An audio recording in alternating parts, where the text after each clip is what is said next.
ఈ వీడియో సంపూర్ణ రామాయణంలో సుమంత్రుడు ఋషిశృంగ వృత్తాంతము చెప్పుట. సారథి అయిన సుమంతుడు దశరథ మహారాజుతో ఇట్లు చెప్పెను. మహారాజా, పూర్వము మహానుభావుడియగు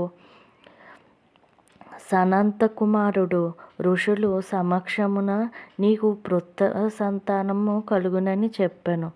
అల్లుడైన ఋషిశృంగుడు నీకు పుత్రులు జన్మించినట్లు చేయగలిగినవాడు. అతని వృత్తాంతము నీకు చెప్పుదను. పూర్వము కశ్యప మహర్షి కుమారుడు విభాండకుడనే వాడు కలడు. అతనికి ఋషిశృంగుడు వాడు కుమారుడు. అతడు నిత్యము వనమునందే పెరిగి వనములో తిరుగుతూ ఎల్లప్పుడూ తన తండ్రిని ననుసరించే యుండుటయే తప్ప వేరొకటి ఎరుగడు.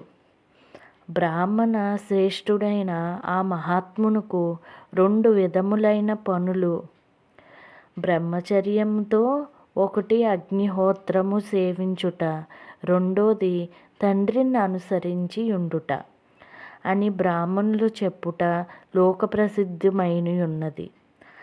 అగ్నిని తండ్రి సేవించుచు అతడు కాలం గడుపుచుండగా అంగదేశంలో పరాక్రమవంతుడగు రోమపాదుడను మహారాజు పరిపాలన చేయుచుండెను. అతడు గొప్ప బలవంతుడుగా ప్రసిద్ధి చెందినాడు. అతని రాజ్యంలో అతి భయంకరమైన అనావృష్టి సంభవించెను. సమస్త జనులకు భయము కలిగించుచు వర్షపాతమే మాత్రము లేని యఘోర సమయంలో రాజు మిక్కిలి దుఃఖాక్రాంతుడయ్యెను. అంతటా వేదశాస్త్రములందు పండితులైన బ్రాహ్మణులు పిలిచి వారితో నిట్లు పలికెను.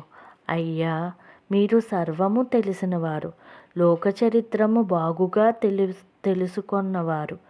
ఈ అనావృష్టికి ప్రాయశ్చిత్తముగా ఏదీని నియమం తెలియజేయండి అని రాజు ఇట్లు పలుకుగా, వేదములందు గొప్ప పాండిత్యము గల బ్రాహ్మణులు, మహారాజా, ఏ ఉపాయం చేతనైనా విభాండక ముని కుమారుడగు ఋషిశృంగుని ఇక్కడకు రప్పించుము. వేదములందు సంపూర్ణ పాండిత్యము గల అతనిని బాగుగా పూజించి నీ కుమారి అయిన శాంతను భక్తిపూర్వకంగా వానికిచ్చి వివాహం చేయుము. అంతటా వానలు బాగుగా కురిసి పైర్లన్నీయు చక్కగా పంటలు పండును.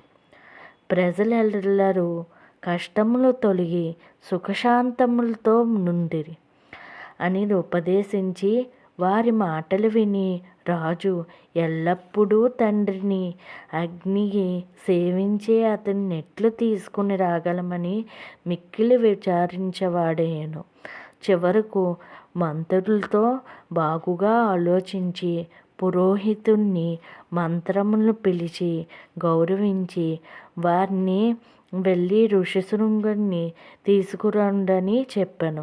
వారు రాజు మాటలు విని బాధపడుచు తలలు వంచి విభంగుడు ఋషికి భయపడుచు మేము వెళ్ళలేము అని చెప్పి బతిమలాడిరి. మరియు వేశ్యలను పంపి వారి ద్వారా మునికుమారుని రప్పించవచ్చునని చెప్పిరి. రాజు ఇట్లా వేశ్యల ద్వారా ఋషిశృంగుని తన నగరముకు రప్పించెను. అప్పుడు తగినట్లు వర్షములు కురిసి అందరూ మిక్కిలి సంతోషించి అంతటా రోమపాద మహారాజు తమ కుమారి అయిన శాంతతో ఋషిశృంగునికి వివాహం జరిపించెను. ఈ వీడియో కనుక మీకు నచ్చినట్లయితే లైక్ చేసి సబ్స్క్రైబ్ చేయండి. Thank you.